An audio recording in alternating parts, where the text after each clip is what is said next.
तालिबान और पाकिस्तान के बीच सीमा पर हालात अब बेहद तनावपूर्ण हो गए हैं। अफगानिस्तान और पाकिस्तान की सीमा यानी ड्यूरेंट लाइन पर दोनों तरफ से गोलीबारी जारी है। रिपोर्ट्स के मुताबिक अफगान सैनिकों ने पाकिस्तान की कई चौकियों पर हमला कर दिया है और अब तक कम से कम 12 पाकिस्तानी सैनिकों की मौत और कई के घायल होने की खबर है। अफगान रक्षा मंत्रालय ने दावा किया है कि तालिबान की सेना ने पाकिस्तान की कई पोस्ट पर कब्जा भी कर लिया है और हेलमंद और कुनर प्रांतों में पाकिस्तानी सैन्य ठिकानों को भारी नुकसान पहुंचाया गया है। बताया जा रहा है कि अफगान बलों ने ब्रह्मचा जिले के सकीज, बीबी जानी और सालेहान गांव में भी पाक चौकियों को निशाना बनाया है।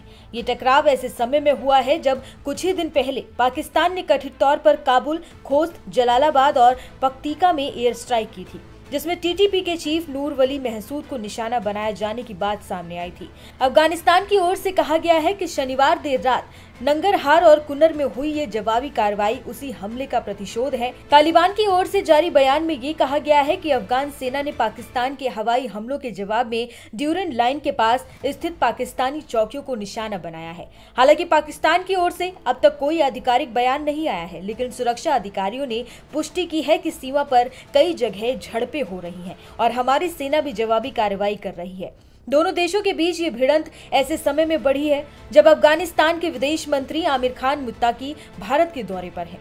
मुत्ताकी इस समय 6 दिन के भारत दौरे पर हैं और ये बात पाकिस्तान को रास नहीं आ रही है। पाकिस्तान पहले ही इस यात्रा को लेकर आपत्ति जता चुका है। रिपोर्ट्स के मुताबिक अफगानिस्तान के रक्षा मंत्रालय ने कहा है कि पाकिस्तान के कई सैन्य उपकरण और वाहन नष्ट कर दिए गए हैं और कई चौकियों को पूरी तरह ध्वस्त कर दिया गया है। वहीं पाकिस्तान ने अफगान राजदूत को तलब कर भारत और अफगानिस्तान के साझा बयान पर आपत्ति जताई है।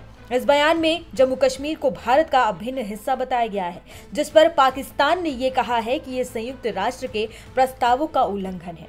अफगानिस्तान के रक्षा मंत्रालय ने पाकिस्तान पर हवाई सीमा का उल्लंघन करने का आरोप लगाते हुए ये कहा कि पाकिस्तानी विमानों ने पक्तिका प्रांत के मरघी इलाके में एक बाजार पर बमबारी की, जो हमारी संप्रभुता का खुला उल्लंघन है। मंत्रालय ने कहा कि हम अपनी जमीन की हिफाजत करना जानते हैं और ये कार्रवाई उसी का जवाब है। अब सवाल ये है कि क्या ये संघर्ष यही रुक जाएगा या फिर दोनों देशों के बीच तनाव और ज्यादा बढ़ेगा, क्योंकि अगर झड़पें बढ़ी तो इसका असर पूरे दक्षिण एशिया की सुरक्षा पर पड़ सकता है। भारत के लिए भी ये चिंता की बात है, क्योंकि इस वक्त अफगानिस्तान भारत के साथ अपने रिश्ते मजबूत करने की दिशा में बढ़ रहा है और पाकिस्तान की नजर इसी पर खटक रही है। फिलहाल सीमा पर गोलाबारी जारी है और दोनों देश एक दूसरे को दोषी ठहरा रहे हैं। स्थिति बेहद नाजुक है और अब देखना होगा कि क्या कूटनीति इस जंग को रोक पाएगी या फिर अफगानिस्तान और पाकिस्तान के बीच ये तनाव एक बड़े संघर्ष का रूप ले लेगा।